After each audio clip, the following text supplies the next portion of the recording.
Mark my words, AI is far more dangerous.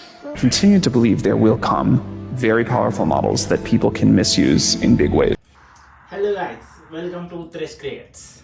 Is India going to dominate the AI race?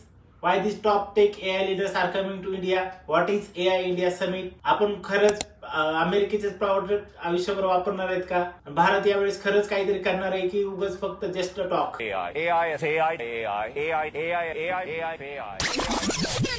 So let's start it.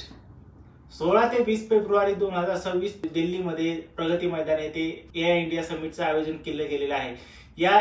या समिटसाठी जगभरातील विख्यात top tech CEOs like Sundar Pichai, then Sam Altman, then Elon Musk, त्याचबरोबर Bill Gates अशा मोठ्या मोठ्या personalities येणार आहेत.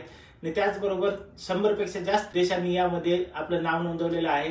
तर ही जगातील सर्वात मोठी AI समिट मानली जात आहे आणि ती 16 ते 20 फेब्रुवारी 2026 रोजी दिल्लीमध्ये होणार आहे. त्यापूर्वी आपण जाणून घेऊयात की AI म्हणजे काय. What is artificial intelligence. Artificial intelligence म्हणजे मराठीत सांगायला गेलं तर कृत्रिम बुद्धिमत्ता. आर्टिफिशियल इंटेलिजन्स म्हणजे आपण जो एक स्मार्ट कम्प्युटर प्रोग्राम जो माणसासारखं काम करेल म्हणजे सपोज एक आपण त्या AI ला एक डेटा आपण फीड केला. डेटावर अनालिसिस करतो आणि त्या डेटावर अनालिसिस करून त्यानुसार तो डिसिजन घेतो. जगभरात असे खूप AI मॉडेल्स आहेत आणि तुम्हाला माहितीच असतील famous like ChatGPT, Gemini, then Claude, then perplexity. परंतु यामध्ये या सर्व टॉप जे AI आहेत ते अमेरिका बेस्ड AI आहेत. पण भारताचाही त्यामध्ये थोडंफार कॉन्ट्रीब्युशन आहे.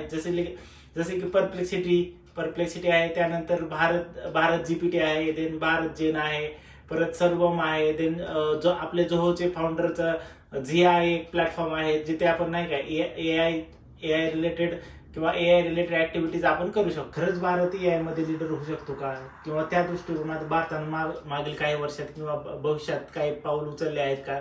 तर त्यासाठी जाणून घेऊयात. मागील काही वर्षापासून भारत रिसर्च अँड डेव्हलपमेंटसाठी मोठ्या प्रमाणात खर्च करतो.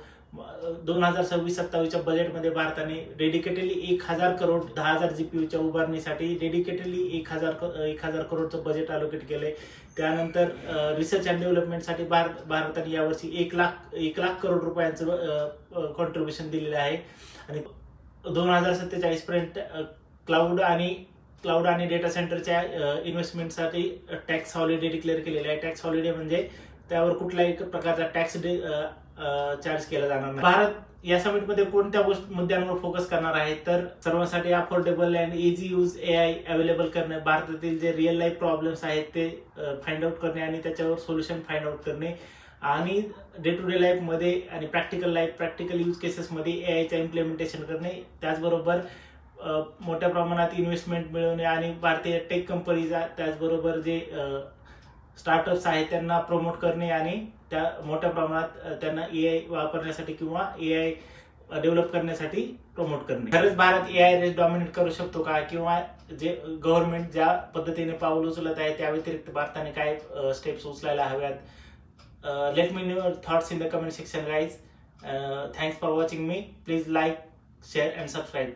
Thank you. See you in the next.